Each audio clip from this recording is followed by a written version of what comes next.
What do you feel like is the craziest clip? Has that clip dropped yet, or is there something else that's even crazy? I mean, the stuff about Trippy was pretty crazy. Yeah. Him like rapping the Trippy Red version of Gummo. Yeah. I thought that was kind of funny. We were actually supposed to interview Trippy right around that time. I think even before that came out. I'm not holding my breath at this point. Yeah, I wonder if he would feel a way about that. I don't know. I mean, I know, like, for example, I reached out to I think it was like Big Moochie Great, who's part of PRE to do an interview, because we had been talking before about doing the interview, and I remember I hit up the manager. He had asked, they were like, never, and I'm like, okay, because the Hernandez Govan interview is just like, okay, so now they hate me because I interviewed, I guess, one of their ops. They felt got away with murder, but he was tried in front of a court. They found him not guilty. You don't know for a fact what his involvement is in this shit, and now you're mad at me over interviewing the guy. Yeah, which to me is just sort of like, well, whatever. Yeah, like, I'm not gonna try to convince you otherwise, but that shit is weak. If all it takes for us to not be cool is for me or you to continue doing what we've been doing for 10 plus years, like, and what I'm supposed to alter what I do over some, like a group of artists, label, whatever, they don't fuck with me anyways. Yeah. It's not like you have interviewed Dolph a long time ago. We haven't done Dolph like leading up, to the time he passed, or we've never done Key Glock. Like, we've never done any of these guys. It's not like you're not human because, let's say, God forbid, somebody did something to Boosie. I'm sure you would have a different thought process about interviewing the person responsible for that kind of thing. Well, that's a personal connection. Exactly. Right. But I interviewed Soulja Boy and I interviewed the guy who he shot. But then that's like the ultimate decision right there. Do you still mad at me at this point? Do you want to maintain the relationship, or do you want to do what you consider right as a journalist? But if there was never a relationship to begin with, how are you gonna be mad at that person when there was no relationship to begin with? Right. You see what I'm saying? No, for sure. Yeah. Like, I don't know anyone over there, so they're mad at me.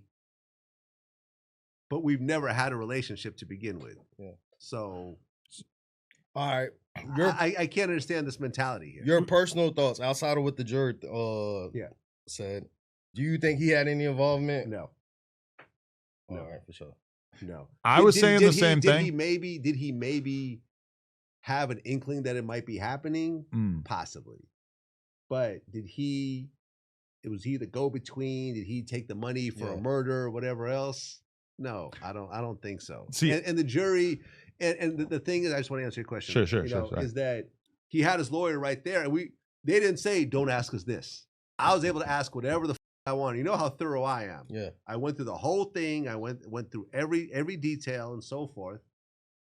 All they had was that there was communication with him, Big Jook, and the two killers in the days leading up to the murder.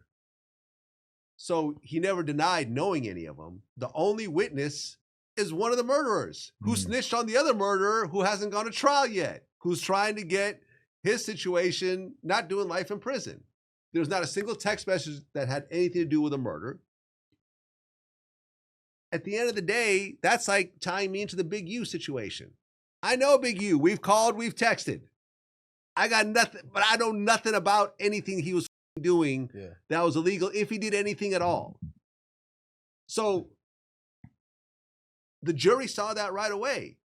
I remember I mentioned, I'm like, oh, they deliberated for 3 hours. They said less than 3 hours. An hour and a half of that was jury instructions and blah, blah, blah. It was really about an hour and a half. So you mean to tell me a group of jurors, these are not hip hop fans, these are regular working people in Memphis. 12 of them got together and they're dealing with a murder case that has life in prison attached to it. For one of the most beloved rappers in Memphis history. One of the most beloved rappers, with a guy that has an extensive criminal history already. He's been shot, went to jail, blah, blah, blah, blah, blah. And in an hour and a half, they quickly said not guilty. There was no argument in that room. There was no holdout saying, no, I think he did it. It would have stretched, it could have easily stretched out for days. They didn't. So like, come on. Like, everyone thinks they know the real deal more so than the jurors, more so than the judge, whatever else, right? Let me explain something to you. This was like the aha moment, because like, for example, everyone's like, free Tory. Tory's going to get appeal, everything else like that. Do you know what percentage of appeals actually are successful? Maybe 2%. 2%. 2%. Whoever's there is probably going to stay, not because they're innocent or guilty, it's because they have a 2% chance of this actually working. Granted, when you have money and so forth, that can increase to 3, 4, 5, 6% maybe, but you're still 90-something% sure you're going to stay where you are. 2%. 2%. So everyone likes to be like the armchair lawyer. But for example, all the people I've interviewed about the Diddy case, how much time will he get? I asked 24 people what they thought. Time served, they'll let him out the same day, maybe a year at the most. The only person that said he might get a good amount of time was Judge Mathis, who's an actual state judge. Right? Who was a lawyer and then became a judge. And he pretty much nailed it. I mean, there's so many people who like Tory Lanez is such a good example of somebody who, he may have lost in court, but he's playing the game of winning over people's hearts. And he's basically crafted a disinformation strategy for the ages. Like, there are so many people who believe that there's essentially no evidence against Tory Lanez and that he is innocent. And for anyone who actually has paid attention to the case, having that perspective is insane. But that is almost like a majority opinion in hip hop. And including the Drakes of the world, including the Aiden Rosses of the world. Yeah. Yeah, look, I ran to his dad. And everybody hates Meg. Let's be real. Like, Meg Thee Stallion, she is not very well liked by the mainstream in hip hop. Well, I think women like her. Women like her, but like women like her. Even men. She's really one of the only women who's not wrapped up in this Cardi and Nicki war. Really. That's true, right? Yeah. But no, I ran into his dad. Tory's dad. Right. And, what's his name? Sunstar. Sunstar, yeah, I think so. Yeah. And, we had a conversation. And I told him, he's like, oh, I heard that you've been saying some things. I said, well, this is what I've said. And I felt that, if he really didn't do it, he should have taken the stand. Because there's no way I'm going to go to jail over some bitch I just met that I'm on the side that went and shot somebody. He was like, no, we knew he couldn't do that. I said, no, I understand, but, I wasn't going to change my story just because I'm standing. We're both very respectful towards each other, right? We exchanged numbers and so forth. But remember, the appeal was like, Kelsey was the shooter, and Tory hit her forearm, and the gun dropped and fired twice.